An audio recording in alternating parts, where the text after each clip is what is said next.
Has anyone ever told you, just do what you're told? They know better. Have you ever felt that the safe path everyone pushed you towards is actually a giant trap? What if all the advice you've gotten from people who love you is secretly destroying your life?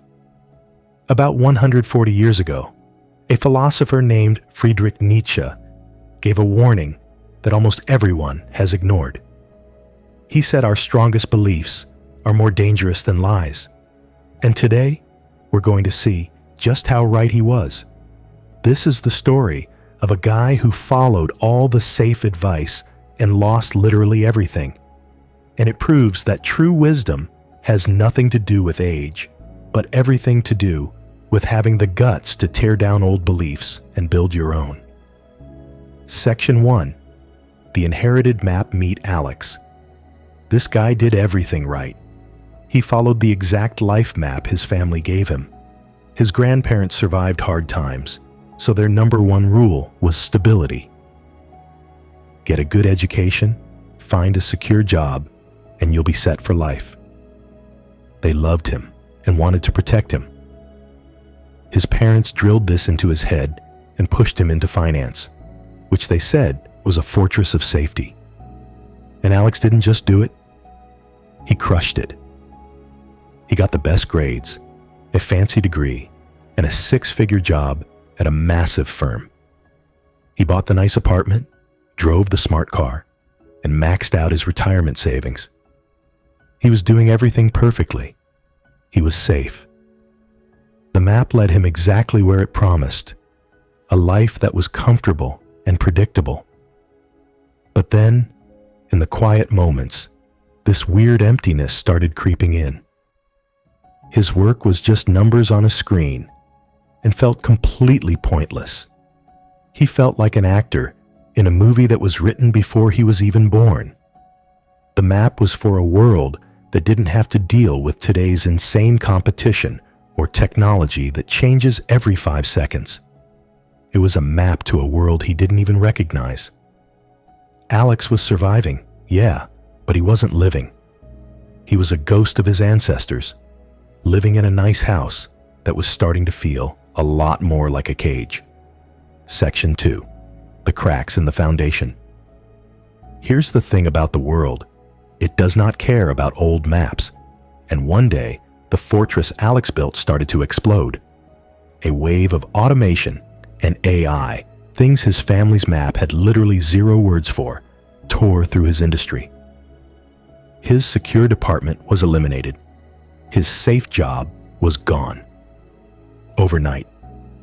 Suddenly, Alex was completely lost.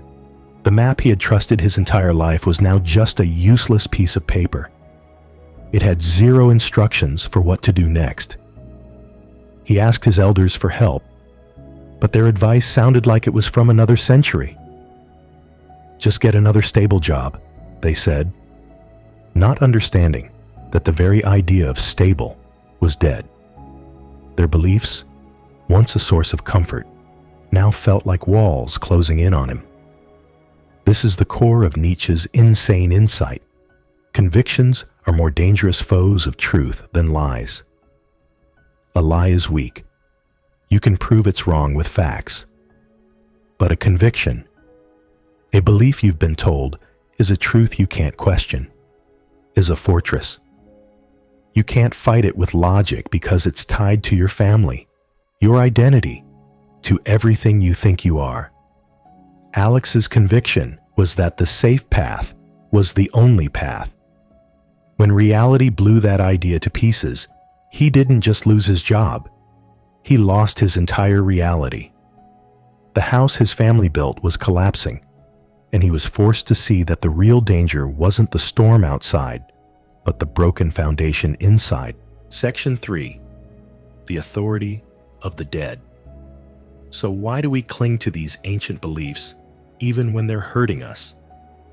Nietzsche had a name for it: obeying the authority of the dead. It's a system where we follow ideas not because they work now, but because they're old and someone we respected gave them to us. We honor our ancestors' beliefs, but we forget we're honoring solutions for a world that doesn't exist anymore. This isn't about disrespecting your elders. Their wisdom can be a gift, but it's a starting point, not the final destination. The danger is when you follow it blindly. Their struggle is not your struggle. Their solutions were for their problems. Blindly following their beliefs is like wearing a suit of armor that's way too small. It holds you back when the world demands you be fast and flexible. As Nietzsche said, one repays a teacher badly if one always remains nothing but a pupil. Real respect isn't copying them. It's taking their lessons, building on them, and sometimes having the guts to throw them in the trash. The modern world makes it so easy to just stay a pupil forever. We're tempted by what Nietzsche called the last man, and trust me, this is not a compliment. The last man is a creature of pure comfort. He avoids all risk, wants no great challenge, and is happy with tiny, easy pleasures. The last man doesn't want to climb mountains. He's happy in his cozy little valley, with no idea what kind of epic views he's missing. This is the secret trap of inherited wisdom. It tricks you into a comfortable coma, protecting you from all the risks, but sealing you off from your own insane potential. We get so scared of getting lost that we never leave the path, even when it's leading us off a cliff. Section 4. Building your own compass.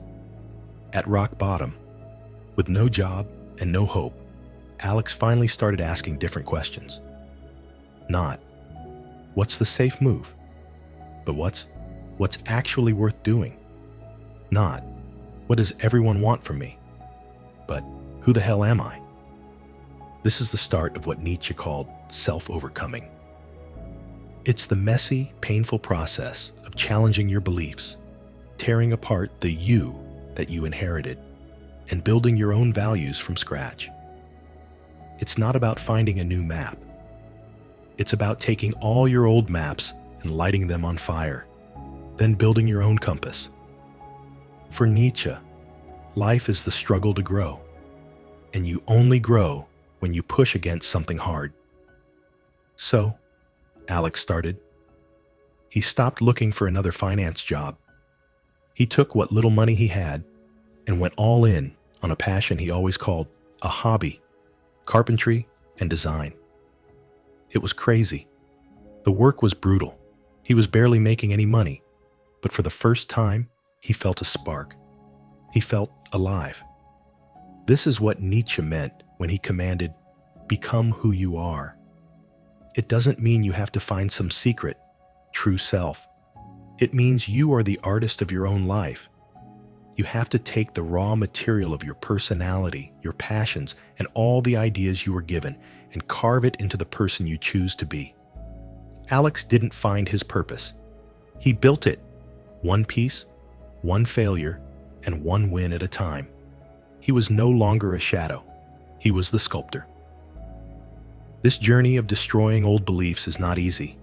It's lonely and it's terrifying. I want to know what safe advice has been holding you back. Drop it in the comments right now. Your story could literally be the thing that helps someone else start building their own compass. Conclusion. And here's the craziest part. Alex's story didn't end with him becoming a millionaire. It ended with something 1,000 times more valuable. A life that was finally his. He built a small, successful business. One that was totally unpredictable, but deeply meaningful. He learned to love the struggle and the uncertainty. Nietzsche had a beautiful name for this, amor fati, which means a love of one's fate. It's when you decide you want nothing to be different. Not in the past, not in the future, not for all of eternity. You don't just tolerate what happens to you. You love it. Nietzsche's 140-year-old warning isn't just some boring, academic idea. It's a diagnosis for a sickness we all have, letting old beliefs run our lives.